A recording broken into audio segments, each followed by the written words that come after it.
Hello, and welcome to the first video on the US East Sea Sword Sport YouTube channel. This channel will be dedicated to spreading the word and educating people about the style known as East Sea Sword Sport, which is best described as a martial sport. We are trying to create a new martial sport based off the Korean sword martial art of Haidong Gumdo. As such, many of our introductory videos, including this one, will be very heavily related to Haidong Gumdo training.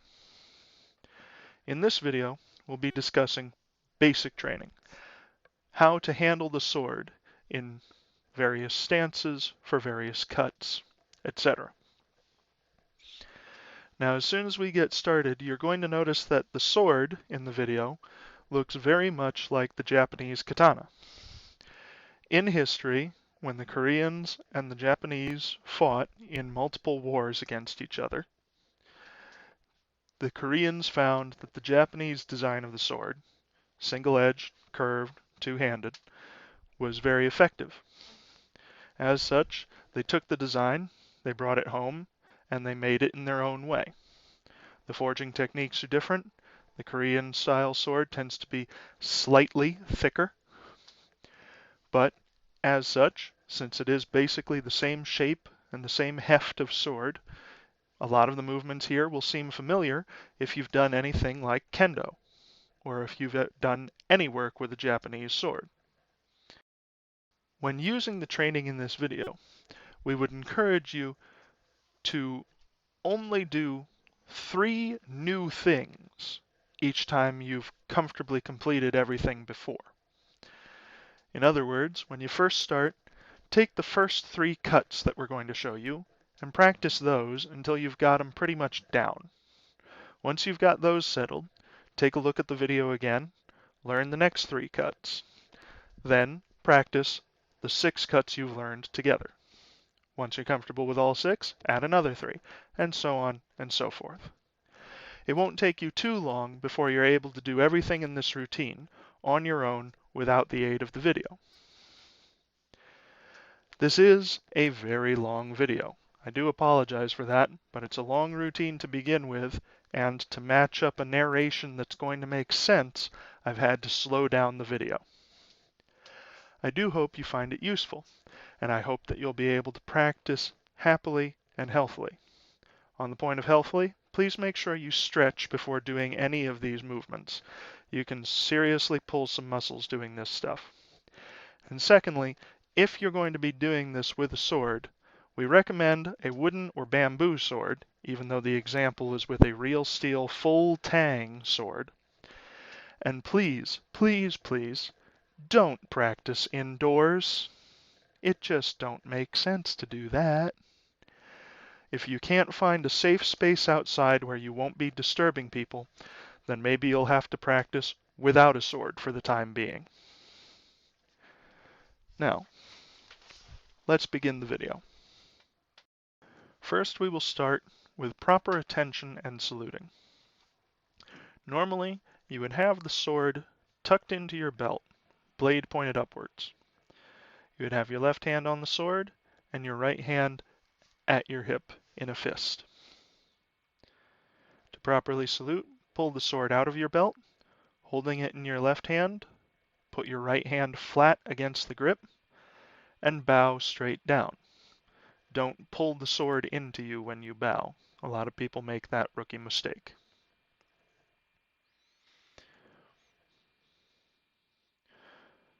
Once you have the sword tucked back in your belt, you can get ready to practice. Since I am using my real steel sword, I have to take the safety off. For people above the level of black belt and over the age of 18, they can apply to get a real steel sword to do bamboo cutting at the tests.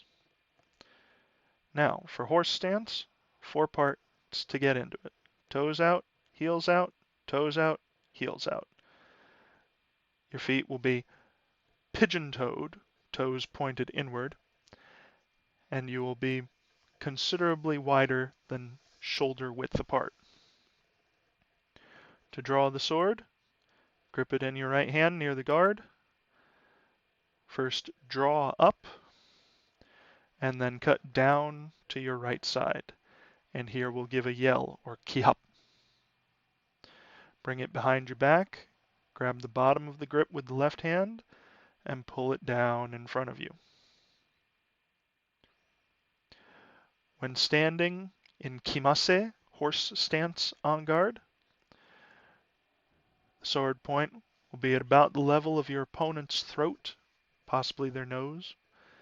And since we don't usually have an opponent, so to speak, when we're doing Haidong Gumdo practice, match it to your throat. First is the straight cut. Lift the sword straight up over your head. The important point here is your left hand fingers. To get the full force out of a cut, you'll squeeze starting at the pinky and come down until the blade is parallel with the ground.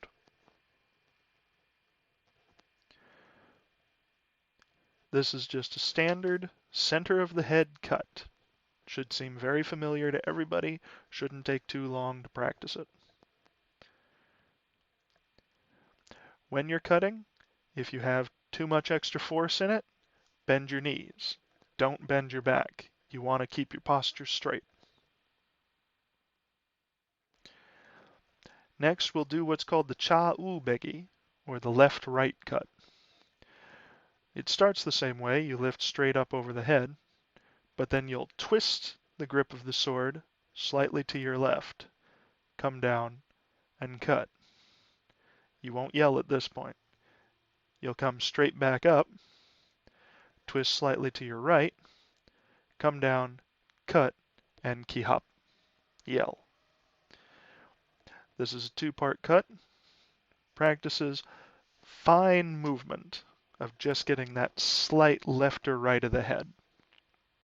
In this video, we'll show 3 practices usually of each type of attack.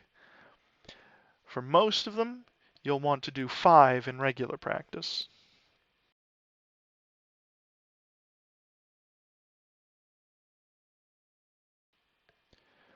Here we'll do the triple cut, the samdam baegi.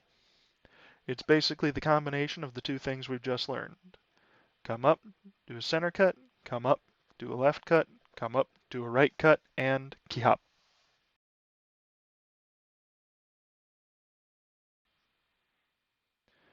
Center, left, right.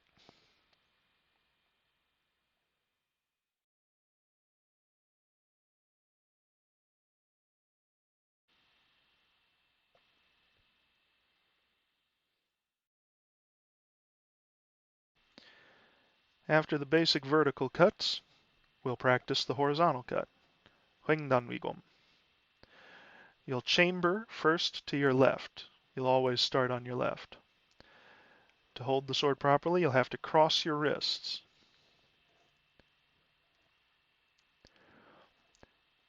You'll cut, again pulling with the left hand, starting at the pinky, across. Once the sword is on your right side, you'll flip the tip of the sword back and then cut across. Flipping the tip of the sword in this way makes it look like the sword is moving quite a bit, which can make it an effective parry. But it's actually the most conservative of your body motion.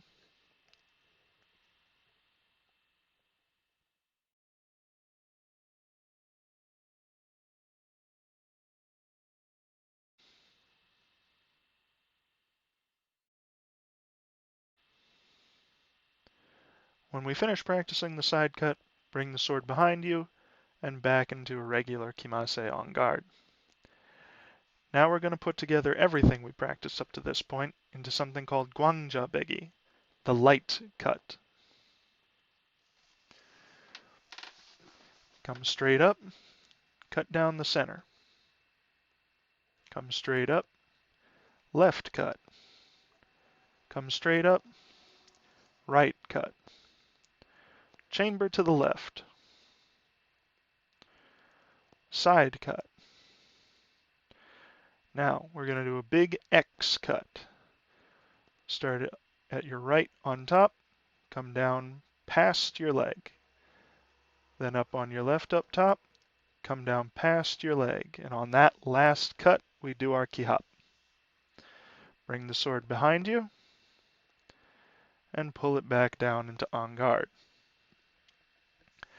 Now this is called the light cut because looking at Chinese lettering, the symbol that stands for light, as in light and dark, is written in a very similar way to how we're moving the sword.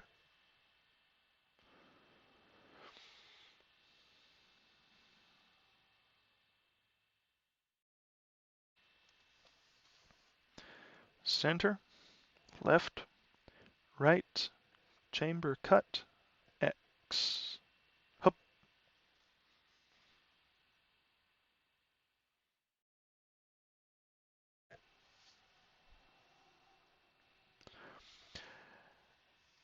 Now we've finished everything we can in Kimase, so now we're going to move on to other stances and basic attacks in them.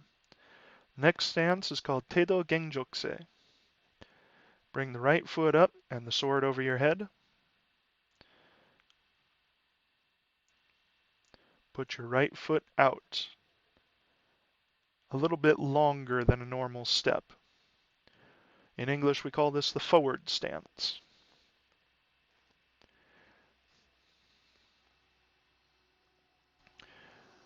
When turning in Taedo, as we call it, turn on the balls of your feet. Then lift your wrists up over your head, and you can bring the sword back down to either an en garde or a cut. Remember that for en garde, you're pointed towards the throat, not too high, not too low. Turn and cut. Normally, we'll do Taedo, turn and cut 11 times. For the sake of time, we're not going to do it that many times in this video. The important points are 99% of the time when turning with this sword, you will turn to your stomach side because that is the quickest turn. And to lift the sword up in preparation for an attack, just bring your wrists straight up over your head. After Taedo, the next thing we'll practice is Keum-gae dongrip 발상세.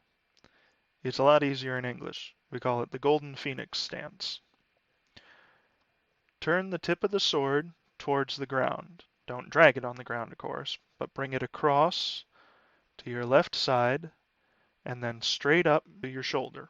You'll turn to face front again, pulling the sword over to your right shoulder. And then you'll stand up, left foot in the air. This is mostly a warfare psychology stance. Freak out the infantry by showing them that you're tough enough to stand on one foot and still beat them. To get out, we step forward with the left foot and cut. Then turn 180 degrees, cut to the side, so now our right foot is in front again. And for this side, just pull straight back to the right shoulder and lift your right foot up. Normally you'd have the foot pointing down and the toe near the knee. It's a little harder to do when you're in shoes. To get out, just put your foot down into a normal stance. Next, basic walking. When stepping forward, front foot goes first.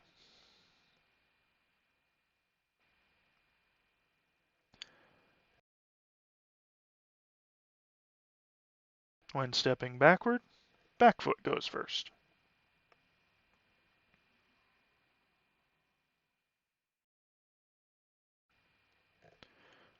To show you the side steps, we'll change angle. When you're practicing, you don't have to change angle. When stepping to the left, left foot first.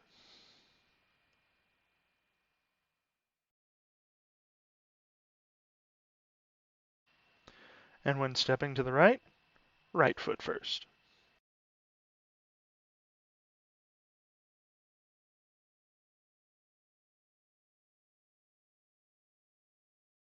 Next, the basic step and cut. Step forward. As your front foot goes forward, you lift the sword over your head, and it's just a basic straight cut. This is just training to get used to the multitasking of having to step and cut at the same time. For backwards, same rules. Back foot first. When the back foot moves, lift the sword up. And same with the side cuts. When the left foot moves, lift the sword up for a left step cut.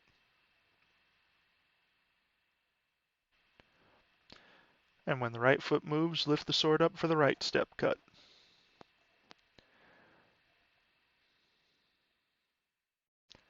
Now there is one special cut in this set, a double cut. You start out the same as a basic forward step cut, but the left foot won't make full contact with the ground because you're going to step back immediately and do a second cut. The idea of this is you step forward, hit your opponent's block, step back, and when they come for you, you hit them with the second cut.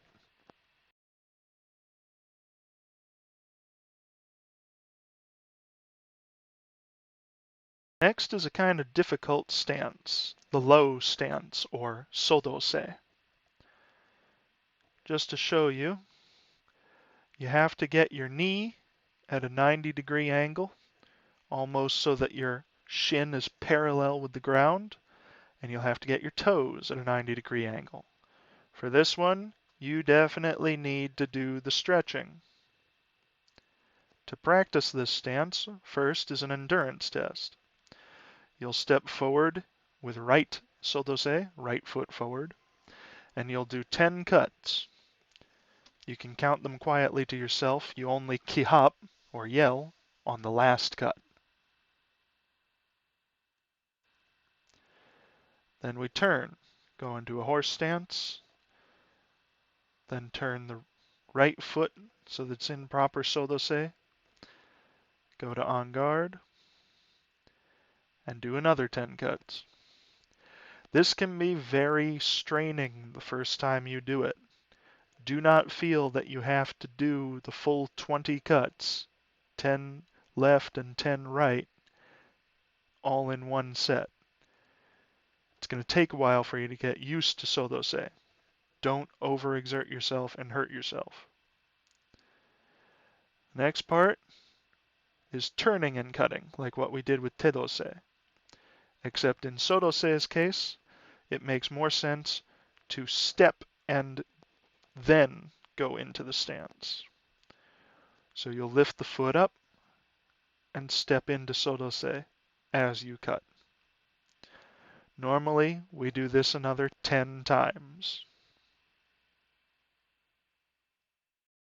Again, please don't overexert yourself with sodose. You can screw up your knees.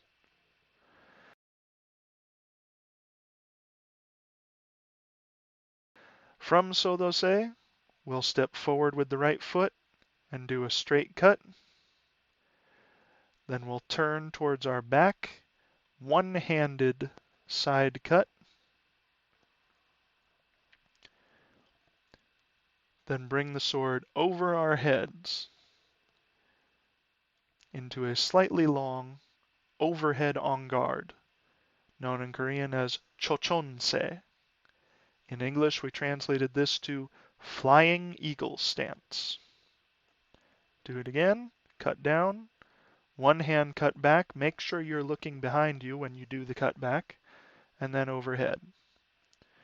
We normally practice this at least 3 times. Lastly, one more stance. Bring your right foot forward and bring the sword down next to it. The blade will be pointed towards you and the back of the blade towards the opponent. This is called chihase. We practice basic walking in it, and it's a viewing en garde. When you're faced with 5 opponents half circling you in front, you go into this on guard so you can focus on seeing all of them with your peripheral vision. Lastly, we'll sheath. Make a finger gun, like we always did as kids, with your left hand, and put it thumb to your hip. If you have a sheath, you'll hold the sheath. You put the back of the sword, the part that doesn't have a blade, into the crux between your index and thumb. You'll slide it all the way forward. If you have a sheath, you'd slip the tip of the sword into the sheath, and then slide the sword in. Bring our feet together and put our right hand fist at the hip. Take the sword out, right hand flat to the grip, bow.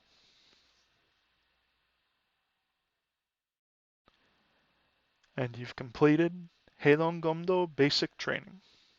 Congratulations.